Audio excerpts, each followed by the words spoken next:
Bueno, bienvenidos nuevamente a mi canal. Hoy continuamos nuevamente con estas señales. Vamos en la número 21. En consecuencia parece que es altamente supersticioso y que inventa muchas reglas para sí mismo que Dios nunca le requirió. Se atrapa a sí mismo con votos y resoluciones innecesarias y un asceticismo dañino. No tocar, no probar, no manejar. Su religión está tan compuesta de tales responsabilidades externas y autoimpuestas que pasa muchas horas en este o aquel acto de supuesta devoción. Usar estas ropas, pero rechazar las más bonitas, rechazar las comidas favoritas y muchas cosas similares. Una gran cantidad del aspecto perfeccionista de la devoción supersticiosa y ritualista surge de la melancolía, aunque la estructura eclesiástica de esta comunión deriva del orgullo y la codicia. 22. Tales individuos han perdido el poder de controlar sus pensamientos por medio de la razón.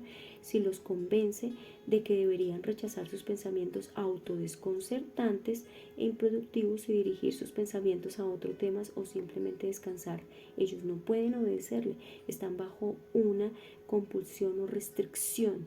No pueden expulsar sus pensamientos molestos, no pueden redigerir su mente, no pueden pensar en el amor y la misericordia, no pueden pensar en otra cosa que no sea sobre lo que sí piensan, como un hombre con un dolor de muela solo puede pensar en su dolor. 23. Por lo general, después de esta etapa empeoran progresivamente, volviéndose incapaces de participar en la oración o en la meditación privada. Sus pensamientos se vuelven desordenados cuando deberían orar o meditar.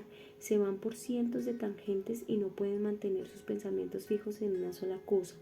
Esta es la esencia misma de su enfermedad. Una imaginación errónea, confundida, combinada con una razón débil que no pueden controlar. A veces el terror los aparta de la oración, no se atreven a tener esperanza y por lo tanto no se atreven a orar. Generalmente se atreven a no recibir la Santa Cena. Aquí es cuando están más asustados. Si la reciben se llenan de terror, temiendo que la han tomado para su propia condenación al haberla recibido de manera indigna. 24. De este modo desarrollan una evasión poderosa de toda obligación con la religión.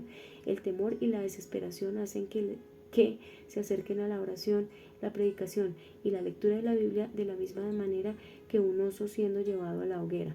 Luego ellos concluyen que odian a Dios y a la devoción, atribuyendo los efectos de su enfermedad a sus almas. Irónicamente, aquellos que son devotos prefieren ser liberados de todos sus pecados y ser perfectamente santos que tener todas las riquezas o el honor del mundo. 25. Generalmente están preocupados con pensamientos intensos y depresión que estando muy desorganizados, solo compiten entre ellos y se contradicen.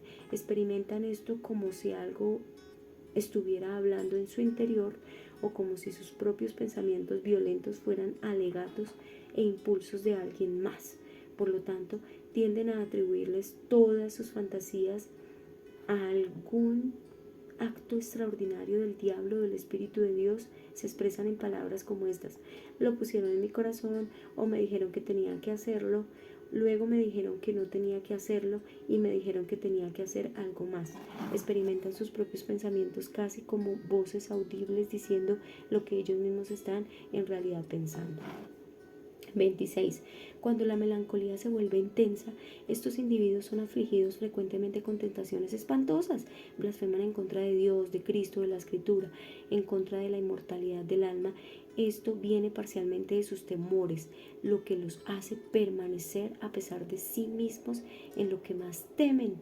Del mismo modo en que la sangre naturalmente fluye de una herida, el dolor mismo de sus temores atrae sus pensamientos hacia lo que temen, como uno que anhela desesperadamente dormir y teme ser incapaz de poder dormirse, está condenado a mantenerse despierto por esos mismos temores y deseos. Así que los temores y los anhelos de la melancolía están en desacuerdo. Además, la mezquindad del diablo está claramente interfiriendo aquí, así como también él está aprovechando por medio de esta enfermedad para tentarlos, afligirlos, para mostrar su odio por Dios, por Cristo, por las Escrituras y por ellos.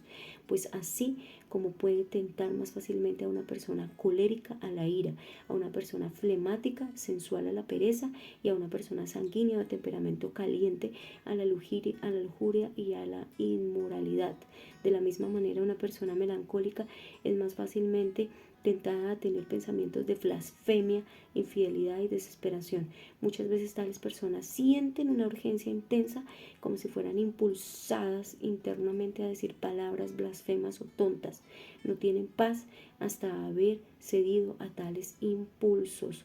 Otros ceden a la tentación de estar callados y cuando lo han hecho están tentados a desesperarse completamente porque han cometido un pecado muy grande.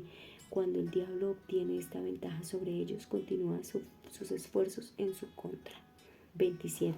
Ante esto se sienten más tentados a pensar que han cometido el pecado contra el Espíritu Santo, sin entender cuál es ese pecado, pero aún temerosos de haberlo cometido, debido a que es un pecado muy temible, por lo menos piensan que no serán perdonados.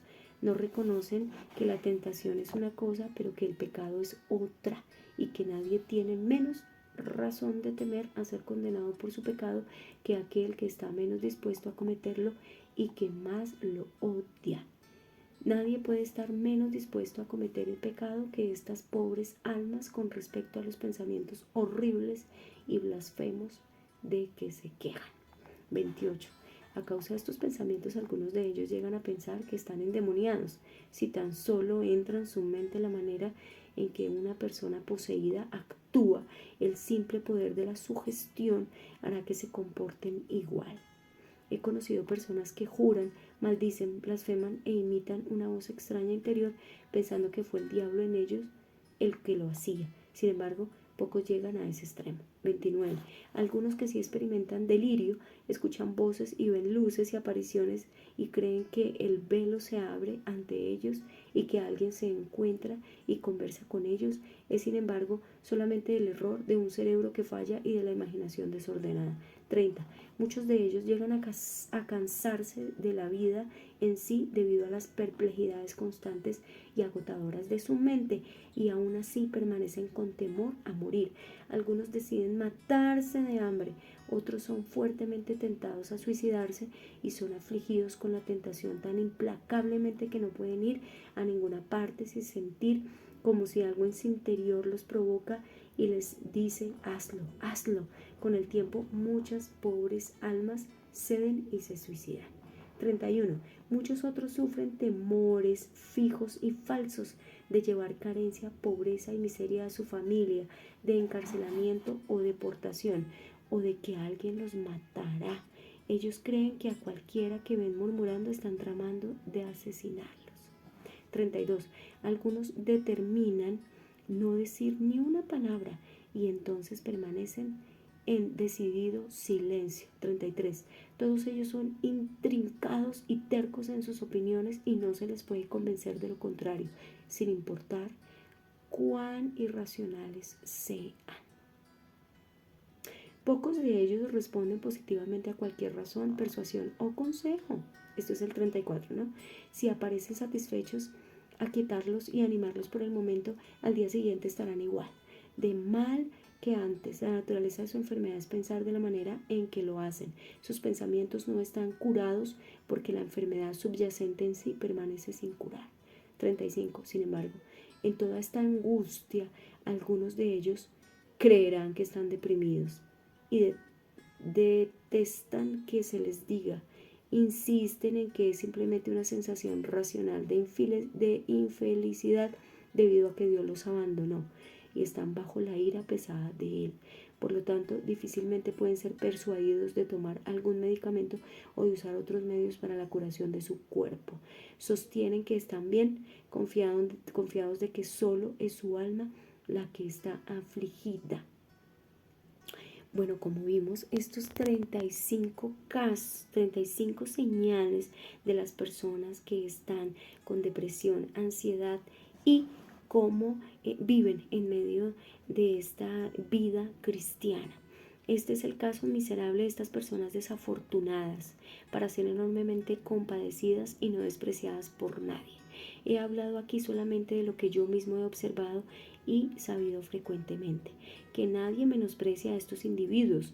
Personas de toda clase caen en esta miseria, educados, analfabetas, altos, bajos, buenos, malos, así como algunos que vivieron previamente en un egoísmo y sensualidad decadentes hasta que Dios hizo que se dieran cuenta de su estupidez.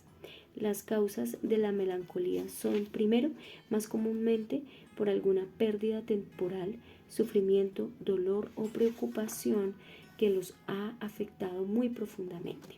Segundo, podemos ver que hay un temor excesivo a situaciones comunes aunque peligrosas. Tercero, vemos que hay un trabajo o pensamiento intelectual demasiado agotador e incesante, que ha confundido y fatigado la imaginación muy intensamente. En cuarto punto podemos ver temores muy profundos o muy constantes y pensamientos serios, apasionados y preocupantes sobre el peligro del alma. En quinto podemos ver que la predisposición principal para ello, de hecho las causas principales son una fragilidad de la facultad de la razón aunada a las emociones fuertes que muchas veces se hallan en las mujeres y en quienes les aparecen naturalmente. Sexto, finalmente en algunos casos la melancolía es introducida por algún pecado atroz que los culpa, no soportan ni recordarlo una vez que su conciencia ha despertado finalmente. Cuando el curso natural de esta enfermedad está muy avanzado, el consejo para las personas afectadas es inútil porque ellas no tienen racionalidad ni libre albedrío para implementarlo. Más bien, son los amigos más cercanos aquellos los que necesitan consejería. Sin embargo, al menos al inicio la mayoría de personas siguen siendo algún poder de razonamiento. Bueno, como vimos, estas son las 35 señales y el autor del libro nos muestra 6 resúmenes de estas 35 señales que cómo pueden afectar a esta persona. Vuelve a recomendar la red de apoyo. Núcleo familiar, familia consanguínea, la iglesia, el apoyo de la iglesia, la consejería es importante y toda esta cuerpo médico, ¿no? Esta ayuda de la parte médica, de lo que es la parte psicológica del psiquiatra y la medicina. Ya cuando el paciente necesita ser medicado es porque realmente requiere un poco más de ayuda. Bueno, yo te doy gracias si has llegado hasta acá este video. Te invito a que continúes conmigo para terminar pues de analizar este libro de ansiedad, depresión y vida cristiana de Richard Baxter, Sabiduría Práctica para la Vida. Bueno, te doy gracias. Si quieres puedes también escribirme un correo electrónico y como siempre en este canal, Sol y Deo Gloria. La gloria sea para nuestro Señor. Bendiciones.